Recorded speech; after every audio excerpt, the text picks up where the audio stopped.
Salut, ici c'est Freddy K, premier, votre coach en éveil de conscience. J'espère que vous allez bien et que vous êtes en super forme. Bienvenue dans la communauté des tueurs de géants et du programme African Motivation, qui est ce rendez-vous africain qu'il vous faut pour booster votre vie et à réaliser vos rêves. Alors mon frère, ma soeur, ce matin, nous allons partager sur cette thématique qui me semble très importante, qui est la suivante. Comment ne plus remettre à demain? Beaucoup l'appellent la procrastination, cet art de toujours remettre au lendemain.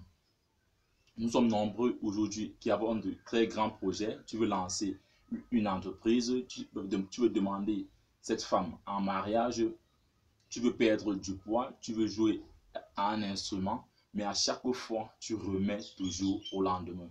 Alors, ce matin, j'aimerais partager avec toi 4 clés qui me semblent nécessaires pour pouvoir quitter de cette habitude-là.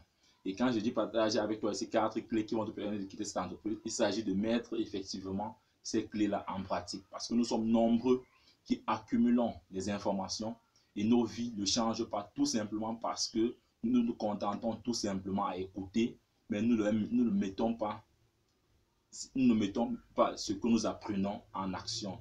Donc, sache que si aujourd'hui tu ne mets pas ces choses-là en action, demain tu auras les mêmes résultats. Comme je le dis ici généralement, que notre situation actuelle est due aux actions passées et que si nous voulons changer notre situation future, il est important de commencer à appliquer les nouvelles actions. Donc, les 4 clés dont j'aimerais partager avec toi ce matin sont les suivantes. La première déjà, c'est que sache que c'est normal, ça arrive à tout le monde. C'est un processus naturel qui, de fois, nous aide à aller vers ce qui nous inspire réellement. Car parfois, nous remettons à demain tout simplement parce que nous n'avons pas envie de faire cette chose-là, mais parce qu'on ne devrait pas le faire.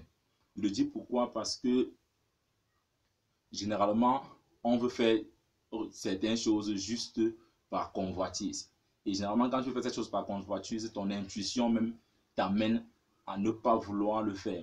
Parce qu'on dit également que tu n'as pas besoin d'encourager un enfant, par exemple, pour qu'il aille jouer aux jeux vidéo. Ça vient de façon naturelle. Donc, généralement, même tu renvoies à demain tout simplement parce que cette chose-là n'est pas vraiment ce qu'il te faut. Et puis, ton intuition même t'amène à ne pas faire cette chose-là. Donc, ne vois pas toujours la procrastination comme quelque chose de négatif. Ça, déjà que c'est un processus naturel et que ça arrive à tout le monde. La deuxième clé que j'aimerais partager avec toi ce matin, qui me semble très importante, c'est de clarifier tes objectifs dans le temps. Je pense que ce n'est pas la première fois que je le répète ici, mais la répétition est la mère des études. Clarifier tes objectifs dans le temps.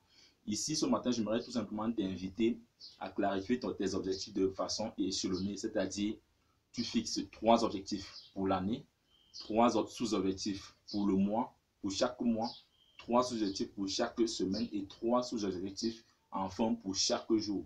Alors cela permettra que tes objectifs journaliers aient une relation directe avec l'objectif de l'année.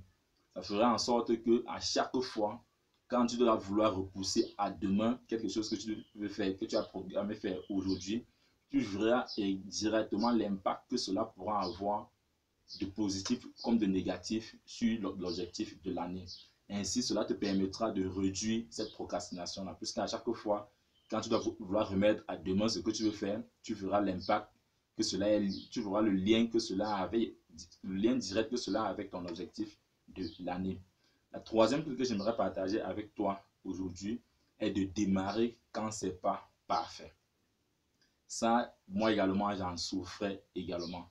De démarrer quand c'est pas parfait. Parce que nous sommes nombreux aujourd'hui qui voulons démarrer des choses, mais nous voulons commencer étant déjà un expert dans le domaine, étant déjà parfait. Non, mon frère, ça ne se passe pas comme ça.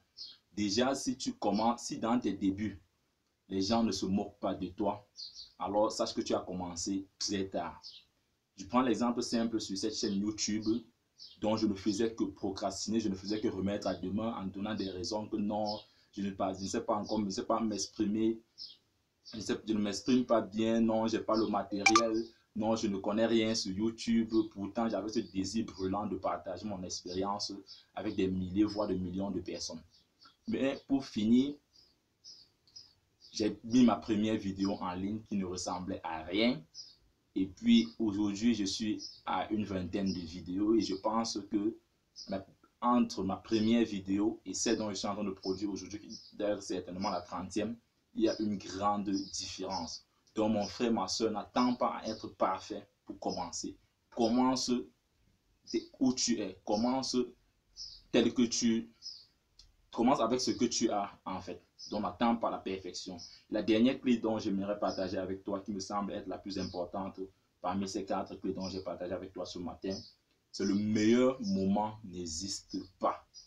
Parce que nous sommes nombreux toujours à croire que non, on te dit non, c'est pas le moment, tu dis non, c'est pas le moment, j'attends le meilleur moment, être au meilleur endroit, mon frère, ça n'existe pas. Le meilleur endroit n'existe pas, ni le meilleur moment. Tout moment, à tout moment, tu peux te lancer. Le meilleur moment n'existe pas. Pourquoi? Parce que quand nous regardons pendant la crise des années 1920, il y a eu plus de milliardaires sur Terre qu'il n'y a jamais eu jusqu'aujourd'hui. Pourtant, c'était la crise économique en ce moment-là. Tout simplement parce que beaucoup s'étaient dit non, ce n'est pas le moment de se lancer en affaires, tout simplement parce que c'est la crise. Or, généralement, même en affaires, c'est même pendant cette période de crise-là que ceux qui se lancent et résistent deviennent excellents juste après la crise. Donc, quand peut-être dans ton pays, tout ne va pas, les moments sont compliqués et tout, généralement, même c'est le bon moment même de se lancer en affaires. Parce que des fois, ça ne demande pas trop de moyens. Tu te lances, tu expérimentes beaucoup de choses. Et puis après, quand les moments deviennent peut-être beaucoup plus favorables, tu as derrière une certaine expérience et cela te permet de décoller plus rapidement. Donc, cesse de croire que non, c'est pas le moment, c'est pas le meilleur moment. Non, le meilleur moment n'existe pas. Le meilleur moment, c'est maintenant. Commence dès maintenant ce que tu avais programmé faire ce matin et que tu avais tendance à vouloir remettre à l'après-midi, fais-le ce matin. Bouge-toi dès ce matin. Alors, je ne serai pas long dans cette vidéo. Si cette vidéo t'a parlé, je te prie de la liker et de la partager afin que le maximum puisse également en profiter. Si tu es nouveau sur cette page, je t'invite également à t'abonner afin de ne plus manquer à nos différentes vidéos quotidiennes.